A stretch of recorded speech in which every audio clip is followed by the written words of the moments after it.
Good morning, everyone, and good afternoon to those of you joining from Tbilisi, and welcome to our online policy dialogue on keeping Georgia on the European and European Union orbit. What is next? My name is Iana Maisuradze, and I am the Junior Policy Analyst of the Europe in the World program here at the European Policy Center.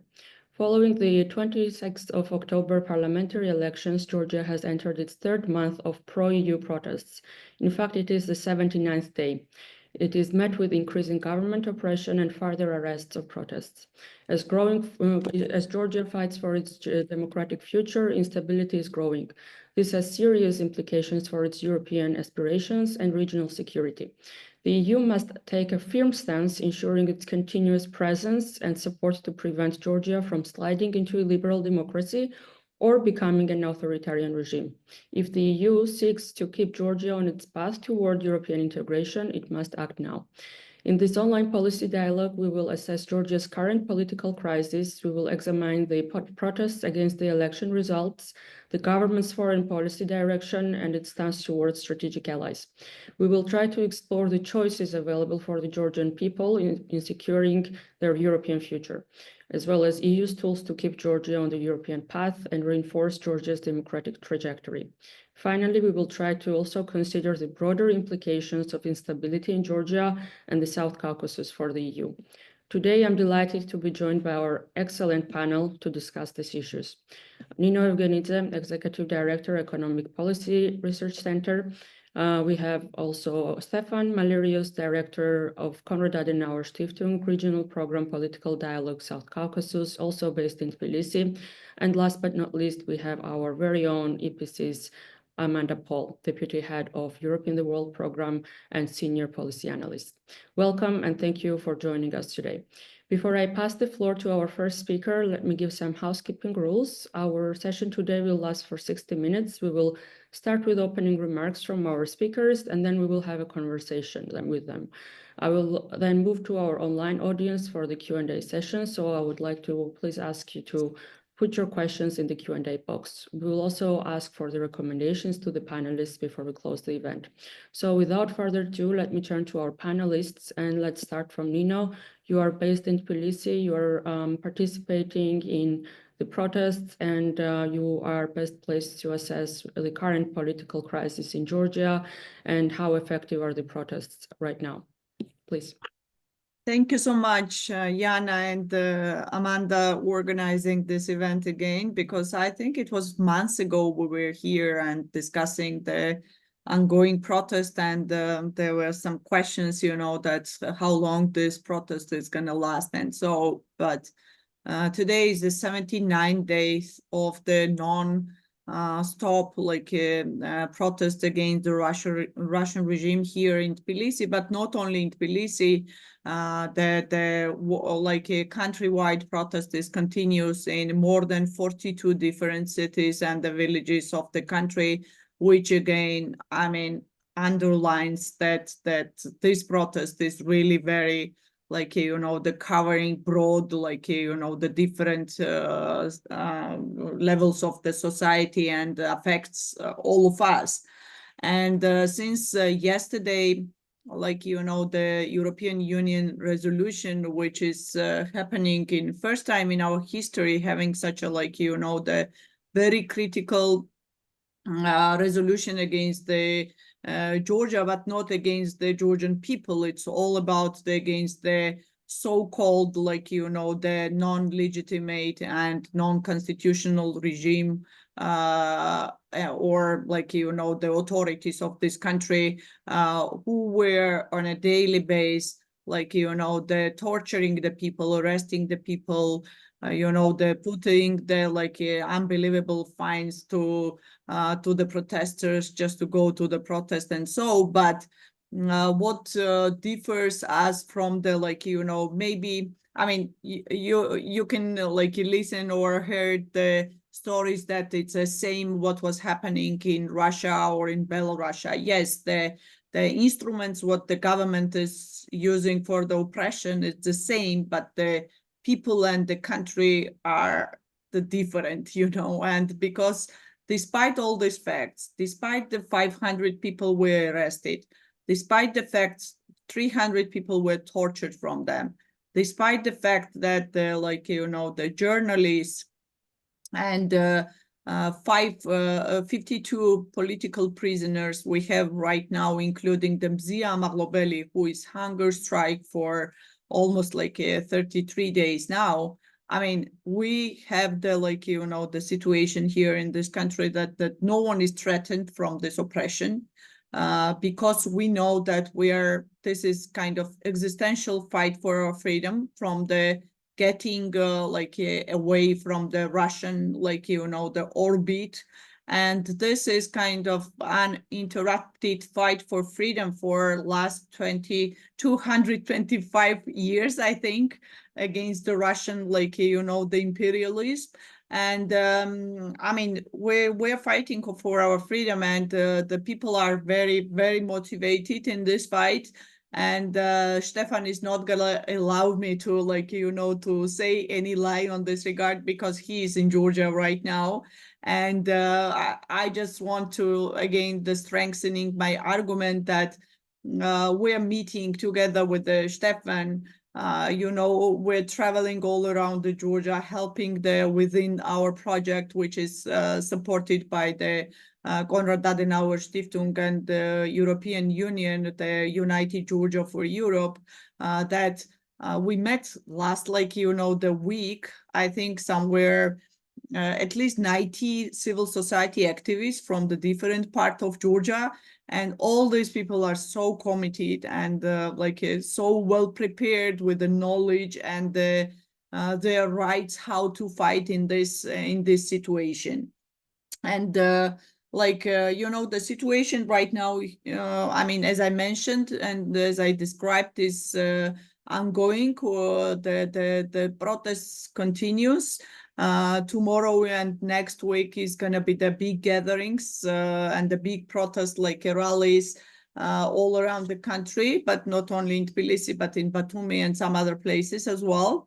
And we continue our fight, and we believe that the resolution which was taken, quite comprehensive from the European Union, is going to be kind of the game changer on this regard, especially since the European Union member countries, all of them, agreement was not achieved on the sanctioning the regime representatives because of the Hungary and Slovakia.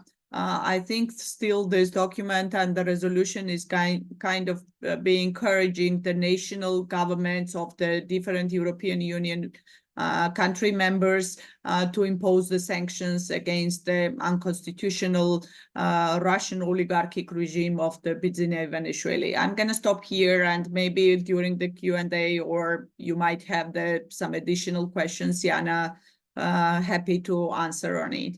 Thank you.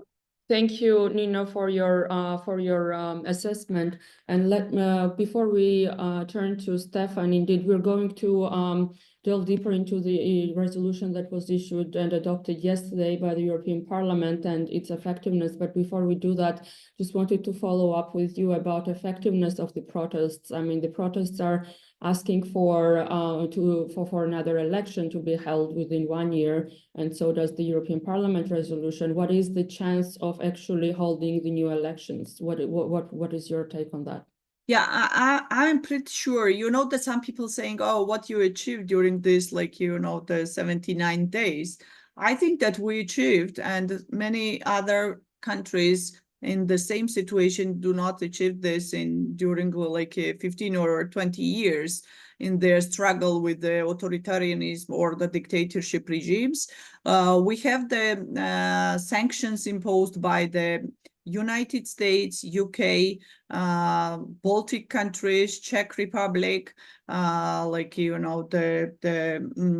Germany, And we continue on that direction. And if someone thinks that this is a kind of like only symbolic sanctions, then they don't have any clue how the sanction, even very like a simple visa bans, how it's going to affecting on the like the even their financial situation in a different financial institutions, because we strongly believe that these sanctions, even after the Baltic countries imposed the sanctions against the representatives of the Ministry of Internal Affairs, you remember that all department of the Ministry of Internal Affairs who was in charge of the cracking down the demonstrations, the next day the 18 people left the department because they do not want it to to continue this to participate in this kind of anti-constitutional the behavior. And there was there was a deputy ministers.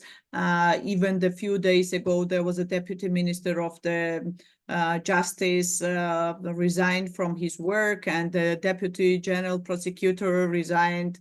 And there are some cases where the public servants who that were in charge of the different high-level positions, they're leaving the system, which was quite effective. The shrinking the system inside, the inside, and to make it the work. And yes, I confirmed that the sanctions works, and these resolutions works, and the decisions. But we need to continue on that direction. That we need to cover more countries to introducing this kind of visa or financial sanctions against the Russian oligarch Bidzina Ivanishvili and his enablers, in a business or different sectors of the society. Thank you. Thank you, Nino. Let me move to Stephan. Stephan, you're indeed also based in Tbilisi, and you're also very well placed to assess the situation in Georgia from the international community's perspective. What is your assessment? Yeah, thank you very much, Iana, for having me for the questions, and glad to be here and to speak to the audience. The general assessment of the crisis in Georgia is that it is a very, very deep deadlock at the current moment. So both sides show no sign to give in or give up. Neither the protesters, the people, or the civil society, they continue, as was mentioned, for almost 80 days. Protesting not only every day in the capital world, but countrywide. Nor is the government, the de facto government, you have to say, showing any signs of being willing to compromise anytime soon, and that's a big problem. I think if we try to imagine how a way out of this deadlock could look like, is the first thing the both sides need to somehow start to talk to each other, which is extremely difficult. And there are no signs that this might happen. The second thing I think is they need to, both sides, again, the government, de facto government, and the protesters need to show openness to negotiations, and negotiations need to include the readiness for compromise. How this compromise might look like, this is to be seen. Both sides need to make concessions, and I think what is very important is that the government needs to start to be honest to the people, and honest to the international audience. And the honesty, in my assessment, needs to start with admitting that parliamentary election of 26th of October were rigged. They were rigged and falsified, and there is no way to claim legitimacy for the government and for the president, who was elected in December out of the government. Therefore, new elections are, for me, the most probable way out of this crisis. Now, the problem is that the government needs to admit or the government needs to be given the floor to admit, let's make new elections without losing a face. And this is something in the Georgian context that is very difficult. So admitting a mistake or making concession without losing a face. And this is, I think, in the negotiations to come, the most important thing. But again, I think new elections are the way out. So this is the demand of the protesters. So the protesters, the protest movement, they have two clear demands, and that is very good and that is very straightforward. Release of political prisoners, those that were detained throughout the 80 days and before for political reasons, and new elections. This is not only the local demand, this is also in international demands. So now how to come to those elections. So we have commissioned a paper in December, prerequisite for ensuring free and fair elections in Georgia.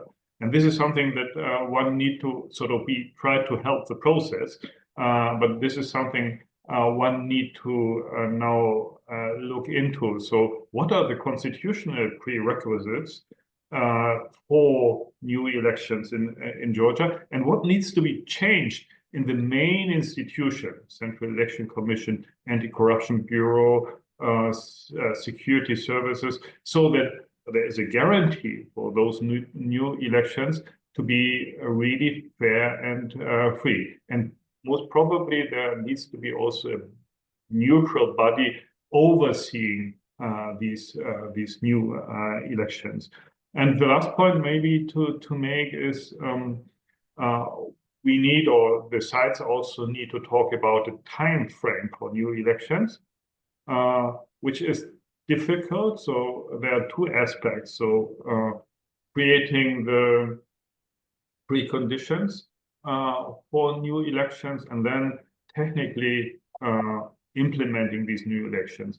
And this is something that is probably a midterm perspective. So nothing that is expected to happen anytime soon in 2 or 3 months.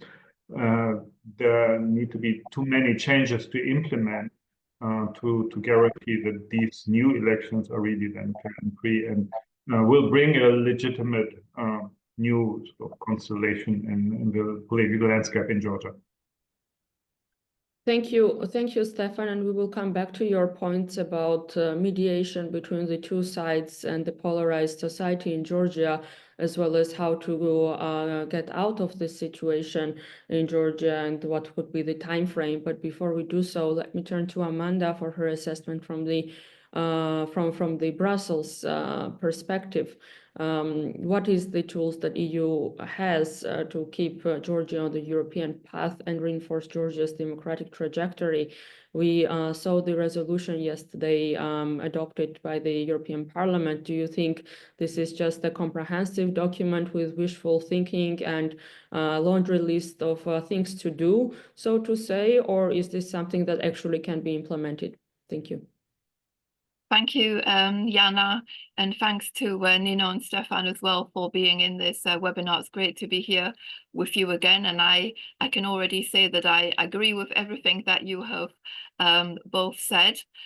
Coming to your question, Iana, I mean, I welcome very much the resolution from the European Parliament.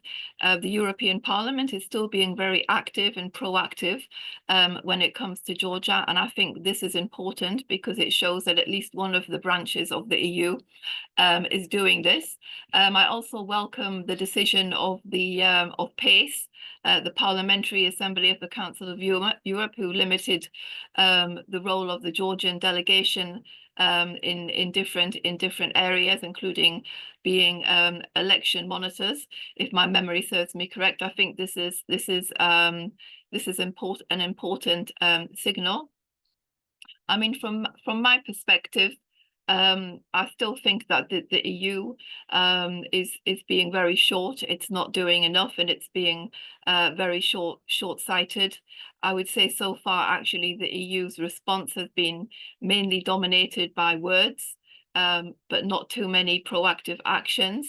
I mean, we all know that Europe is very preoccupied with Ukraine, and more so these days, given the recent developments vis-a-vis President Trump. And this is perfectly natural. But at the same time, there needs to be, you know, a bigger recognition that they need to be taking more active and meaningful steps towards addressing the situation in Georgia, because millions of Georgians are relying on the EU to actually support them, to continue to support them and help them find a way out of this crisis. I think it's still disappointing that Mrs. Callas hasn't been to Georgia, and we've seen MEPs there, but it's not enough. And obviously, as was mentioned before, banning diplomats from using the visa-free regime is not really that effective. It doesn't have any real impact because they're still able to travel. I mean, I also agree that the EU needs to follow the example of other countries, the US, the UK, the Baltics, and remember those, because they can't do it at the EU level, as we know, because of the Hungarian blockade. But that doesn't stop individual countries from actually implementing sanctions, and I think this is important, and they need to target these sanctions on the top leadership and all those implicated with human rights violations, etc., starting with Mr. Ivanishvili. This is what would be more meaningful than what has currently been doing. They also need to really, we talk about strategy, I always talk about strategies, but there does need to be a sort of roadmap or strategy about what needs to be done. And this doesn't exist at the moment. Of course, the priority is pushing to get new elections. The EU should be trying to take the lead in pushing for an inclusive dialogue between the government and the opposition parties to be able to actually create the environment to have these elections. I mean, the past experience of that has proved to be very difficult, but it's something that needs to be done, and we shouldn't just be giving up. So I would really call for the EU to move in this direction. There's also other tools that can be used. I mean, for example, Georgia sees itself as being a key actor in the so-called middle corridor. I mean, it's part of the connectivity projects that the EU wants to implement that would go from Europe across Turkey, across the Caucasus to Central Asia.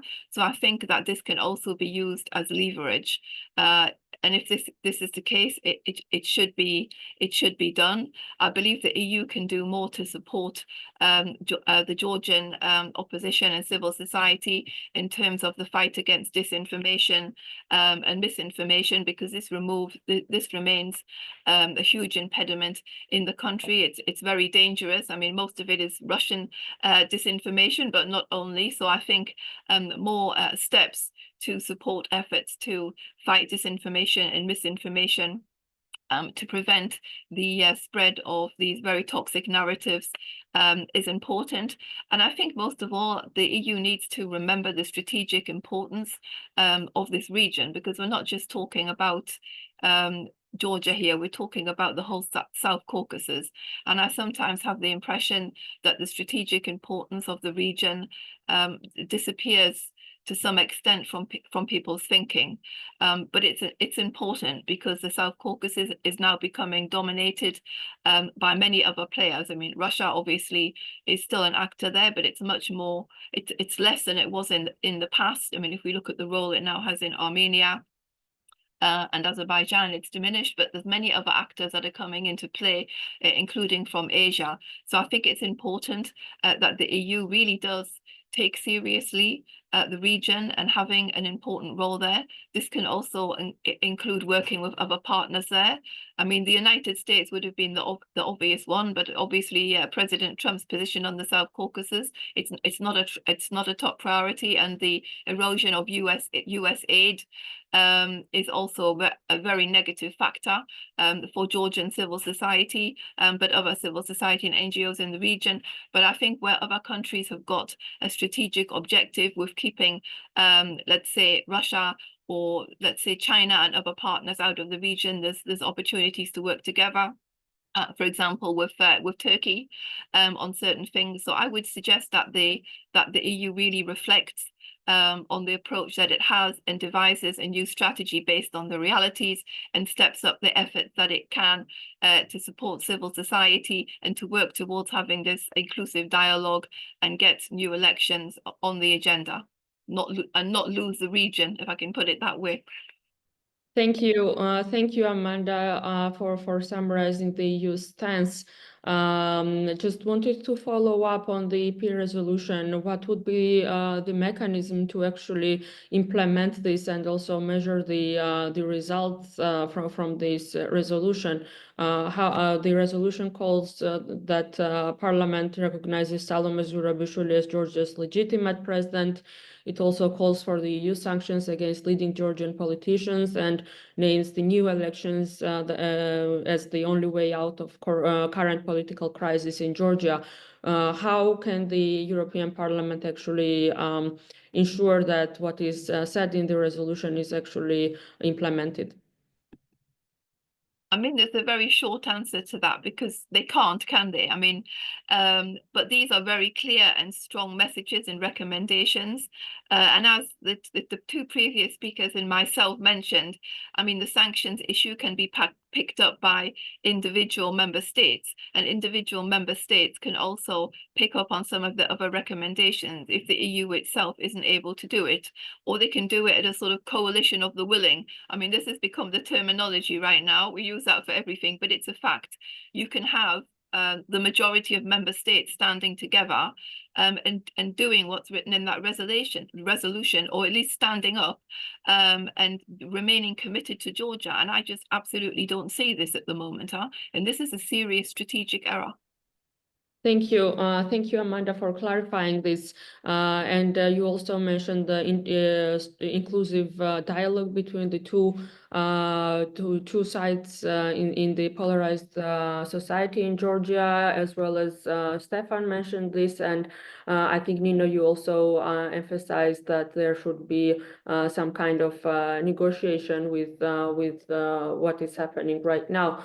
Who do you think could be the mediator in this situation? Could the EU be one of the mediators between the two sides in Georgia, as it has done previously, or who could be the peace broker, so to say, in the polarized society?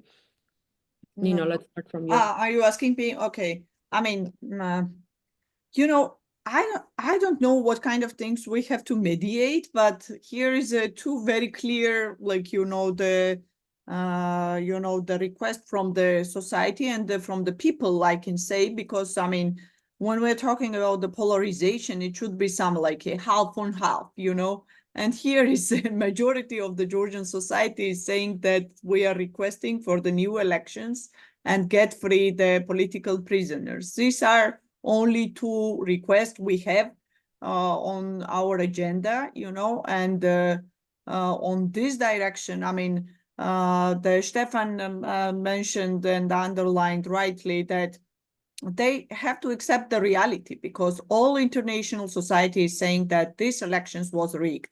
This election was not free and fair, and if we all recognize this, all international society, including the international election observation missions, then all government just have to, like, fulfill the requirement of the society and the international organization. if we take into account then continue the line that the Bidzina Ivanishvili is just the continuation of the Russian regime, you know, and they do not care about the things. Is Georgia is going to be the part of the European Union or not, because they were doing everything to block and to sabotage in their own country from their like a Euro-Atlantic future. On that regard, like, you know, we have to do everything with, of course, with the peaceful way, you know, to make them, to set the new election with the new, like, you know, the administrative bodies, which will be like, you know, under the supervision of the international, like, you know, the organizations. Otherwise, if they're going to be the same, like, you know, the election administration or some other, like, you know, the institutions who were in charge of the like falsificating the election, then it's not going to be there, like, you know, the any fulfilling our requirements. Then we're going to continue our pressure on internally, and the Georgian people is a guarantee of the continuation of this fight. And we will push more, of course. Amanda underlined well that we need the more European Union engagement in this regard. And I'm pretty sure why I think that the yesterday's European Parliament resolution was very important. It's kind of giving the like a very, very clear recommendation to the Kaja Kallas and some other high representatives, like, you know, that to act right now. And I'm pretty sure that the nearest future, it's going to be the high-level meeting with the President Salome Zurabishvili and the Kaja Kallas and some other people on the highest level. And we strongly believe that the only like a way out from this situation again, to inside of the country to continue the protest, because the protest achieved whatever we have right now. If the protest was like over in 1 week, we do not achieve anything on the international, like, you know, the level. You rightly mentioned that the world is like, you know, the occupied some other issues, and of course that with the Ukraine correctly, you know, because the Ukraine's like, you know, the victory is gonna be like for us as well is the same fight and the same, like, you know, the same like, you know, the fight on that direction.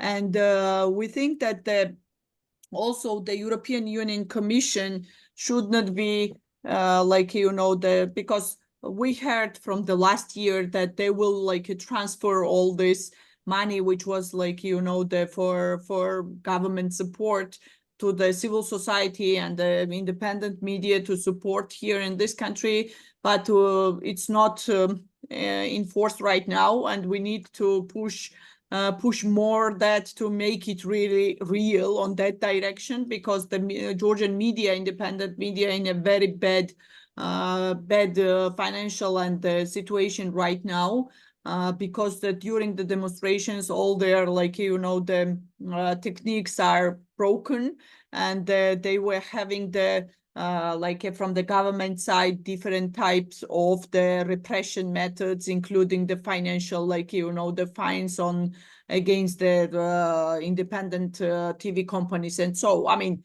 it's fight is open in every direction. And Amanda mentioned well that, I mean, you know, that to European Union more in like, you know, the engagement on this is very important, because Georgia is not a Las Vegas. Whatever happens here is not going to stay in Georgia. We all understand that the things is going in Ukraine, in Moldova, in Serbia, in Slovakia, in Georgia, in Armenia, is one part of the puzzle. And if someone thinks differently, I don't think that they have any clue about the international relationship or international global, like, you know, the world on that direction. And because of that, we need the unity of the European Union member states, at least like 25 or 26 countries stand together and to imposing the national-wide sanctions, like, you know, to their countries, again to like weakening the Bidzina Ivanishvili's Russian regime and weakening the enablers of the regime here in this country. Thank you. Thank you, Nino, for your thoughts about this. And let me turn to Stephan. What would be your thoughts about negotiations between the two sides? Because you gave a point-by-point plan or roadmap towards solving this, including the new elections, but also engaging both sides in an inclusive dialogue. Who could be the mediator, and what could be the actual steps towards this dialogue? Yeah, thank you, Iana. You previously asked, well, you were looking at the resolution of the European Parliament, what could be concrete steps to implement this. And Amanda actually was referring to one thing. So Kaja Kallas could come to Tbilisi. And that would be something difficult and very tricky, because there are actually two approaches. The current European approach towards Georgia is to isolate Georgia, not to speak to them, no high-level visits, declarations, not inviting them, and so on. But another approach could be to come and to be clear in the message. So if Kallas really decides to travel to Tbilisi, of course, she cannot only meet with Zurabishvili, so she needs to somehow think of meeting the de facto government. And some of the ambassadors have done this in January. That was not very thought through or well prepared, because the government used these meetings to show that we are not isolated and so on. So if Kallas, for example, as a high-level representative of the EU comes to Tbilisi, then her message or her mission must be to debunk the very dominant Georgian Dream narratives of we are legitimate, the elections were fair and free, we will be, which is over and over again repeated, part of the European Union. So Georgian Dream, imagine, Georgian Dream is claiming that by 2030 they will be, well, Georgia will be a member of the European Union, which is completely nonsense at the present moment. So coming to Georgia, meeting with, well, if possible, with Bidzina Ivanishvili, because one thing must to be clear as well, there is only one decision maker in the country.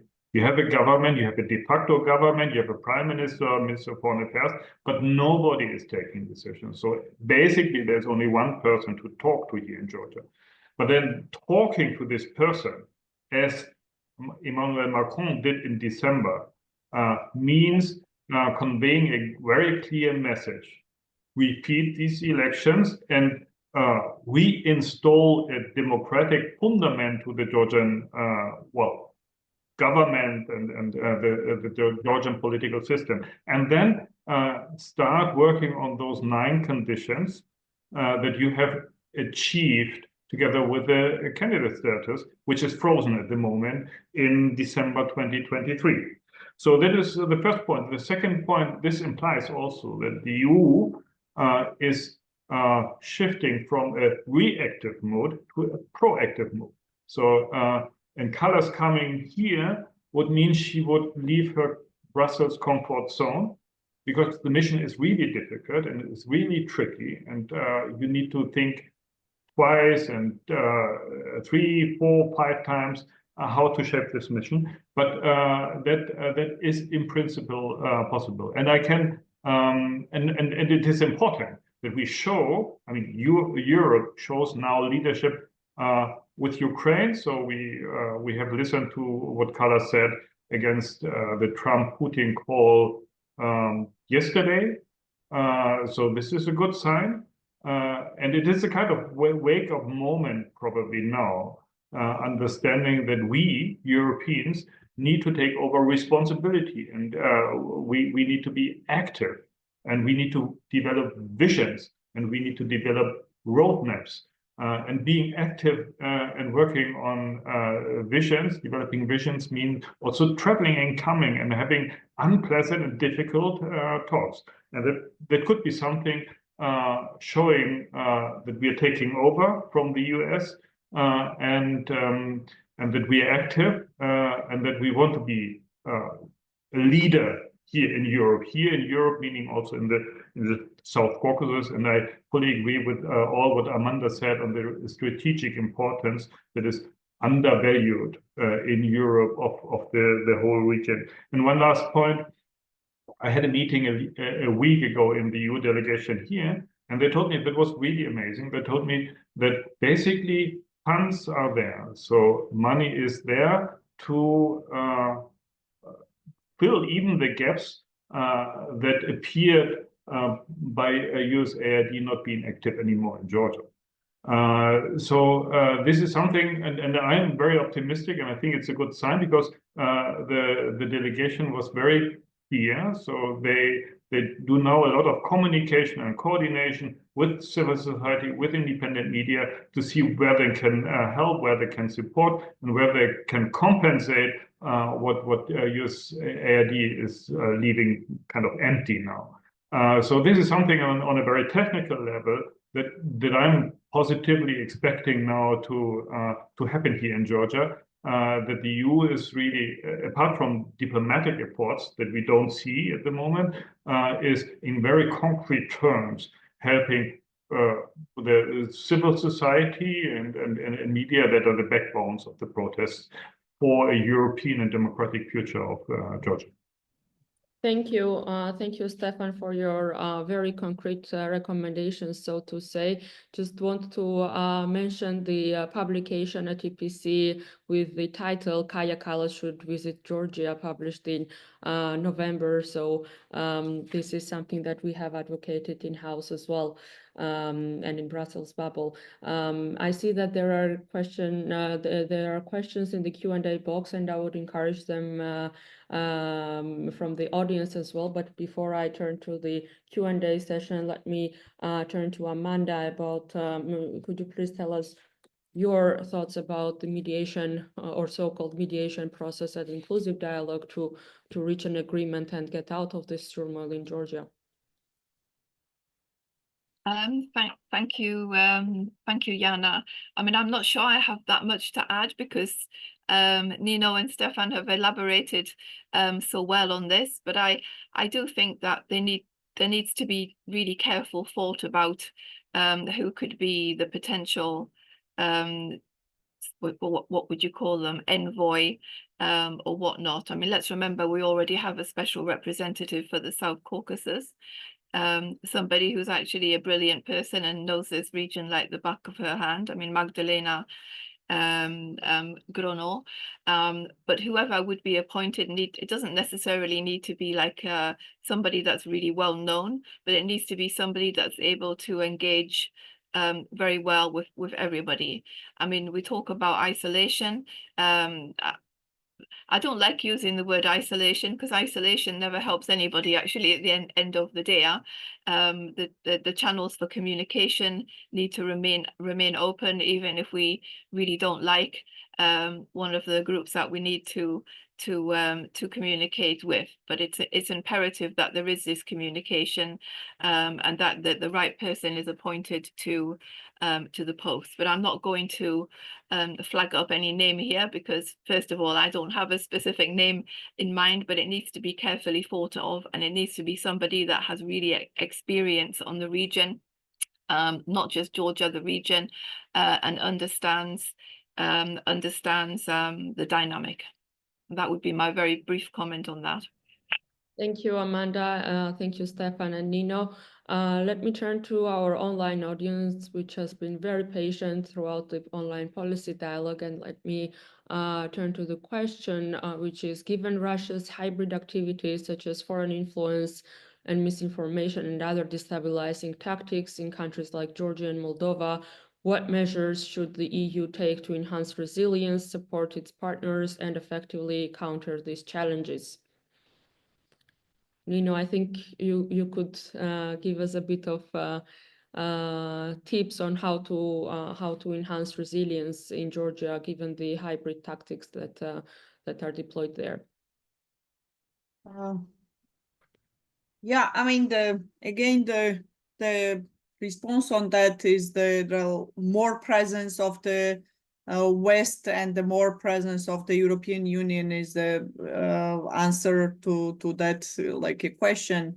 And I mean, even with the massive attack of the Russian disinformation used by the government, and that they were having the Russian disinformations itself, and together with the current, the authorities, Russian, the so-called authorities here, they were having enormous resources to spreading this disinformation.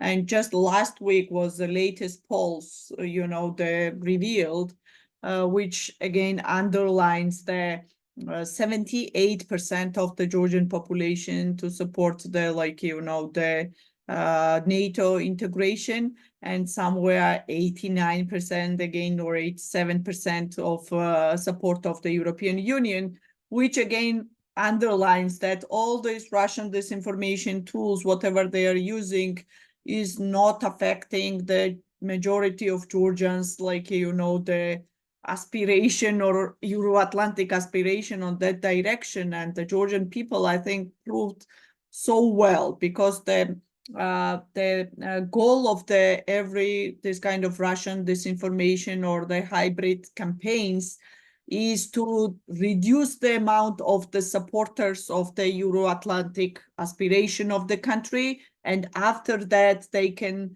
introduce or taking the implementing all this kind of state capture in everywhere, because we know that the state capture, like a model, how it works. First, they take the lands, and already the 20% of the Georgian, the territories is occupied by the Russians.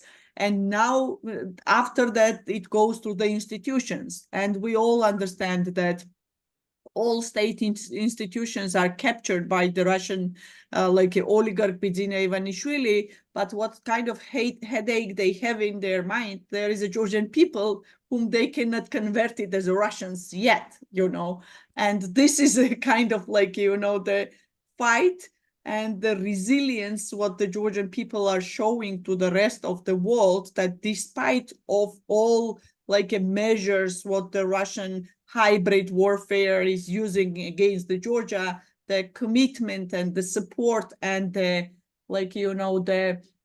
being so the strong, and also the the stubborn on our beliefs and the values, which is what the Georgian people are thinking about the Georgia's Euro-Atlantic integration, which is huge.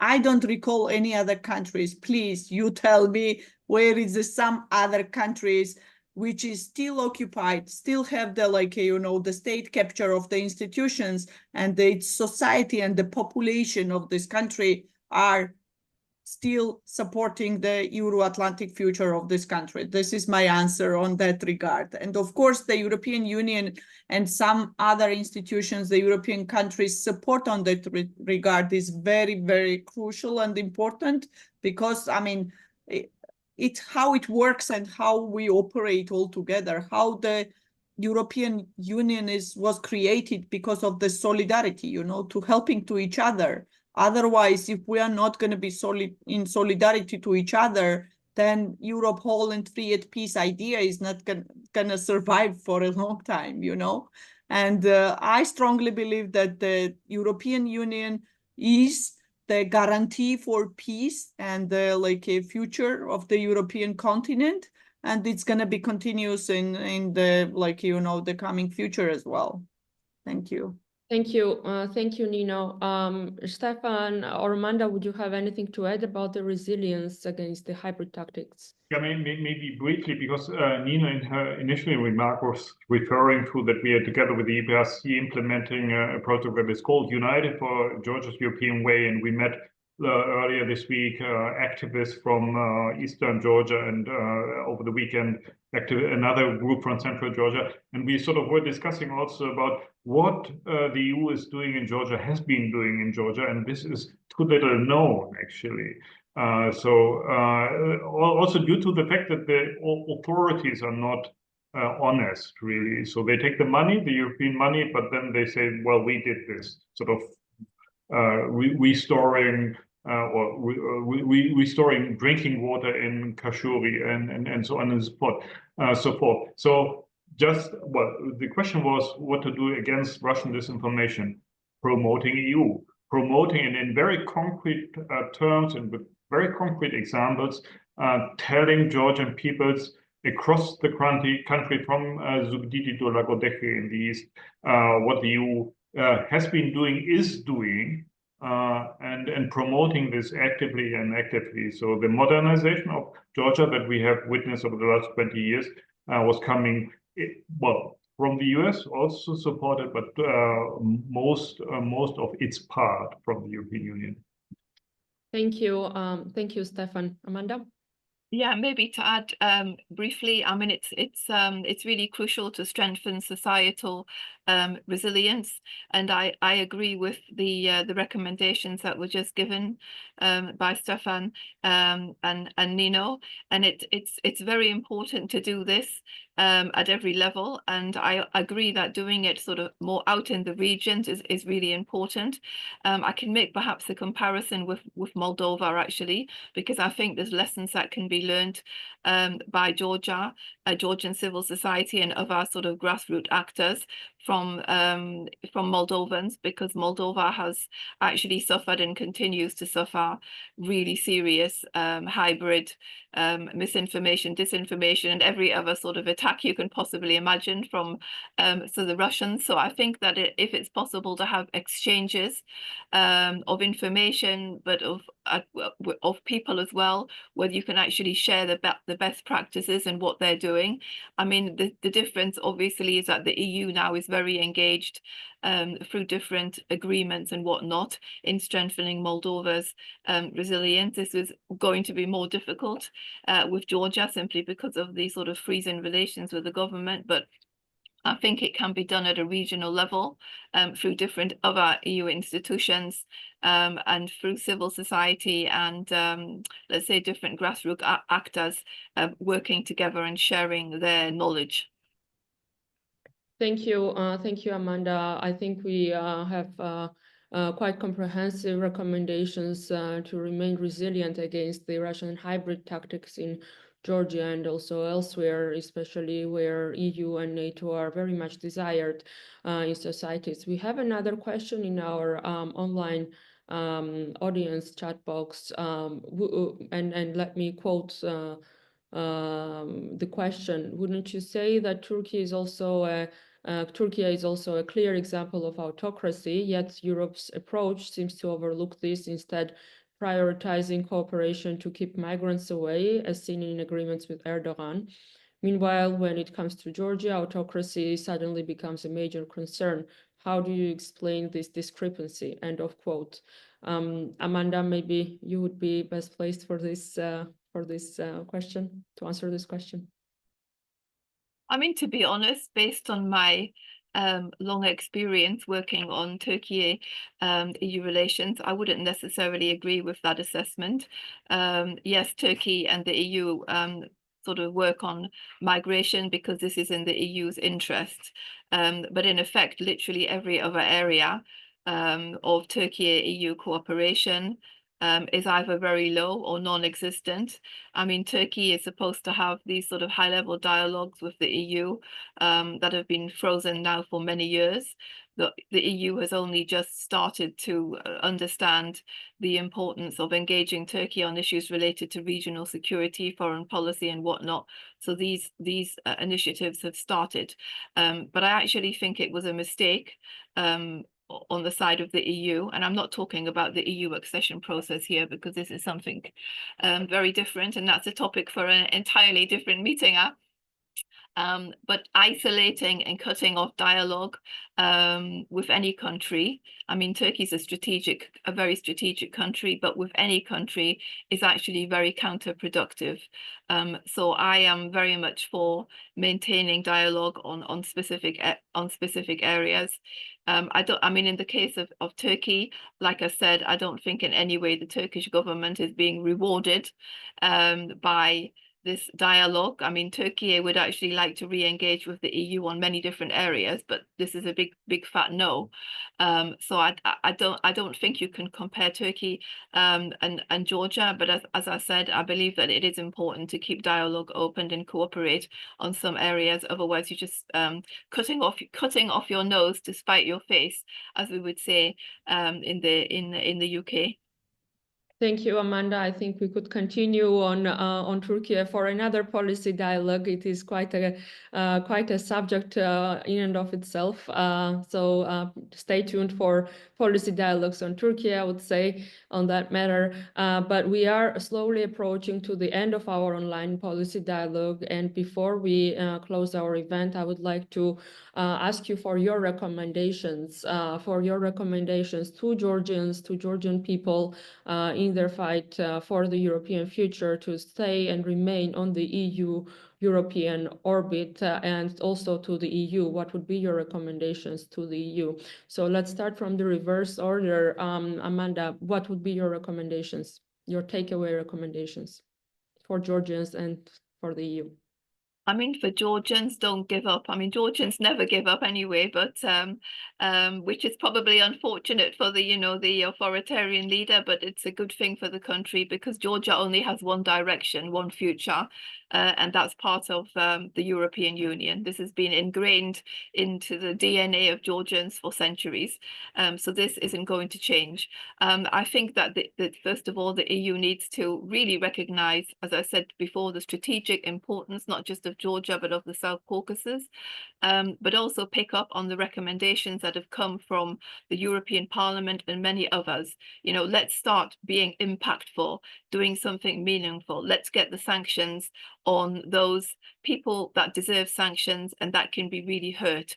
Economic pressure will be the thing that can change the direction of the country. And yes, let's try and find a way to introduce an inclusive dialogue, and let's be proactive in this. Let's not sit in the back seat and say it's not so important, we'll do it tomorrow. No, this needs to be done today. Let's find somebody who can work on this and start progressing it together in cooperation with partners in Georgia from civil society, etc. Thank you, Amanda. Stephan, over to you. Yeah, difficult to add something. I can echo Amanda only. So yeah, continue to Georgians, to the people, continue to protest. So that this is kept up, this is very important. And within this protest, I think one aspect needs to be sort of thought of.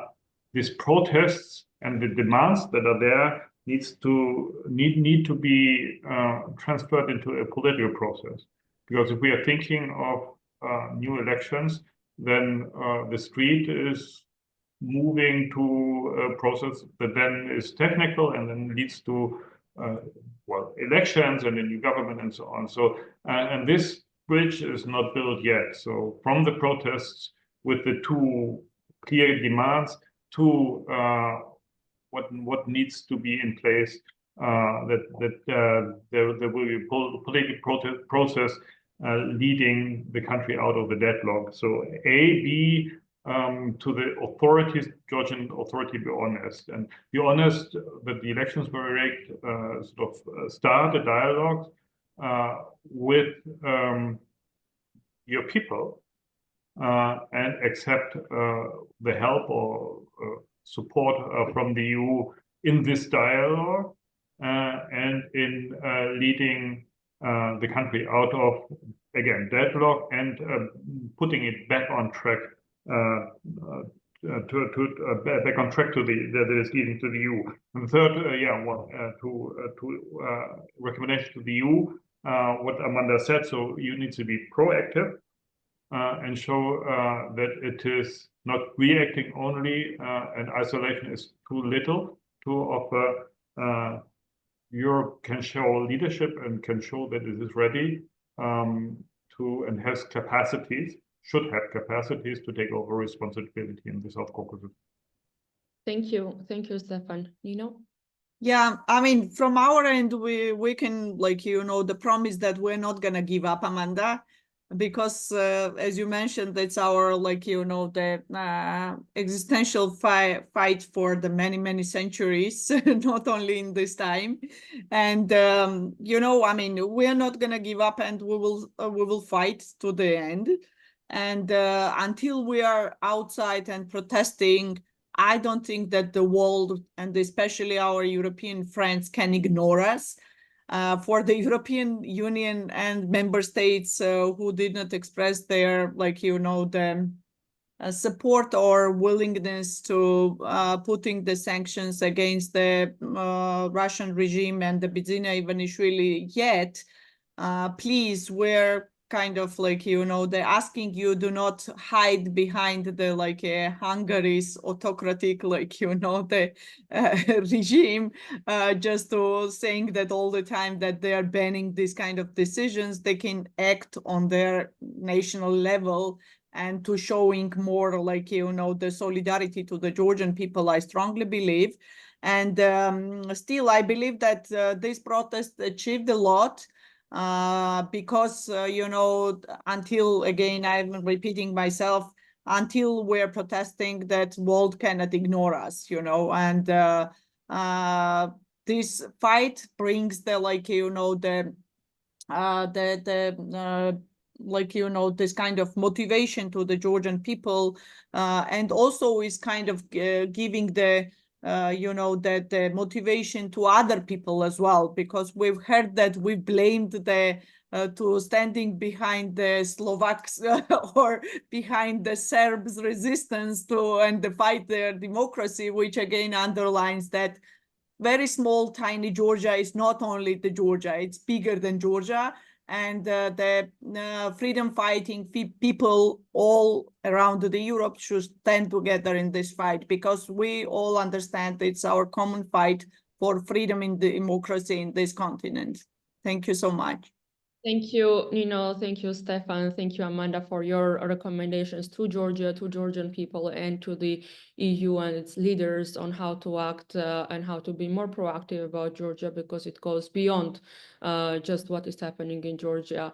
It is multi-level and multi-layered issue, and it will come to the European Union, and it will be there will be consequences for that if the EU does not act right now. So it remains for me to say thank you to the panelists for your excellent insight, for your assessment, for your observations, and also for your recommendations for the way ahead, and also to our audience, which has been very patient and also quite active.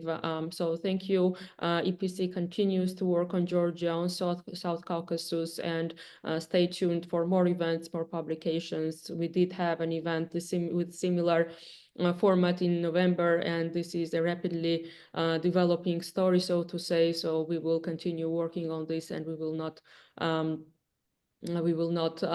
back down for